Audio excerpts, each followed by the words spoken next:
ඕගොල්ලෝ දන්නේ නැති වුණාට අපේ රටේ ඉන්නවා අපරාධකාරී විපක්ෂයක්. හරිද? ඒගොල්ලෝ පිස්සු නටනවා. දැන් ගොඩක් පිස්සු නටලා දෙනවා. මොකද පිස්සු තන් තද වෙලා තියෙන අම්බානේ. හරි සෙල්ලන්නේ නැහැ.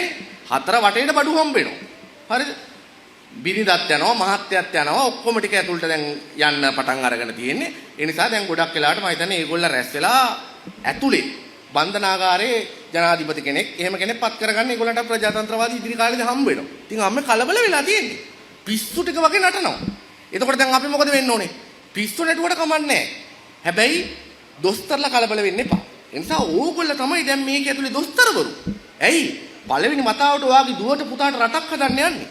පළවෙනි වතාවට ඕගොල්ලන්ගේ ජීවිතය උඩට ගේන්න යන්නේ. මිනිස්සු එකතු වෙලා. එහෙනම් මොකද වෙන්න ඕනේ? කටවල් පියාගෙන ඉඳලා හරියන්නේ නැහැ. ඕගොල්ලන්ගේ හඬ අවදි කරන්න ඕනේ. මම විශේෂයෙන් ස්තුතිවන්ත වෙනවා.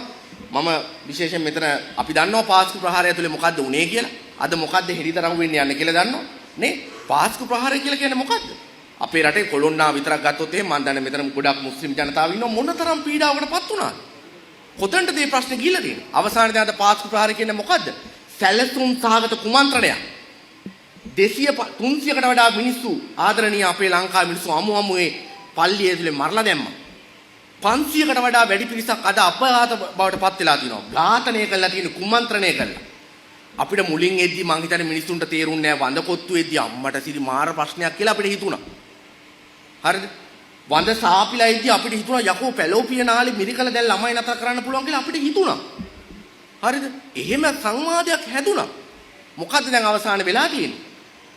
අපි පිළිගත්තත් නොපිළිගත්තත් වහබ්වාදයට යම් ගොදුරු වෙච්ච යම් තරුණ කණ්ඩායමක් ඉදලා තියෙනවා. ඒගොල්ලන්ට ඕනකම තියෙනවා. ඒගොල්ලෝ මොකක් හරි විශ්වාස කරන එක වෙනුවෙන් මරාගෙන මැරෙන්න. ඒ අවශ්‍යතාවය වෙනුවෙන් මොකක්ද වෙන්නේ? පිල්ලයන් මේ ඩීල් එක හදලා දෙනවා. හදන්නේ කාටද? හදන්නේ රාජපක්ෂරුන්ට. මම මේ කියන ඒවා නෙමෙයි දැන් අද උසාවි හරහා දිගෑරෙන ඒවා. හරිද?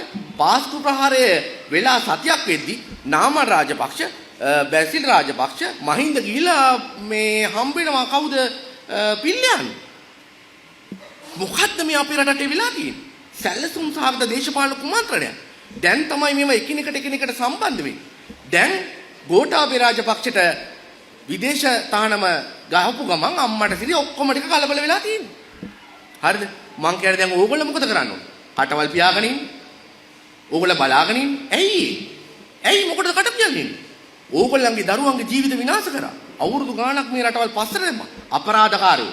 ලංකාවේ පළවෙනි වතාවට මුදුනට අත තියන්න පටන් අරගෙන තියෙන්නේ. එහෙනම් මොකද වෙන්නේ? ඔබ අවදි වෙන්න ඕනේ. මම ස්තුතිවන්ත වෙනවා. ඒ උද්ඝෝෂණයට ගිහිල්ලා මම හිතන්නේ විශේෂයෙන්ම නේ තරුණ කට්ටිය ගිහිල්ලා ගේම ඉල්ලුවා උද්ඝෝෂණයට. කටුවා පිටින් එන්න ලෑස්ති වුණා අකුලගෙන ගියා. දැන් අන්න ඒක තමයි මහජනතාවගේ බලය කියලා කියන්නේ. එහෙම නැතුව පාර්ලිමේන්තුව හරි ජනාධිපතිතුමා විතර නෑ එහෙම නෙමෙයි. මේක අපේ වැඩක්. ඒක නිසා මම මේ කිව්වේ මේක නිශ්චිත දේශපාලන කරුණක් නිසා මිනිස්සු නැගිටින්න ඕනේ මිනිස්සු අවදි වෙන්න ඕනේ එහෙම නැති වුණොත් අපිට මේ රට ඉස්සරහට ගෙනියන්න බෑ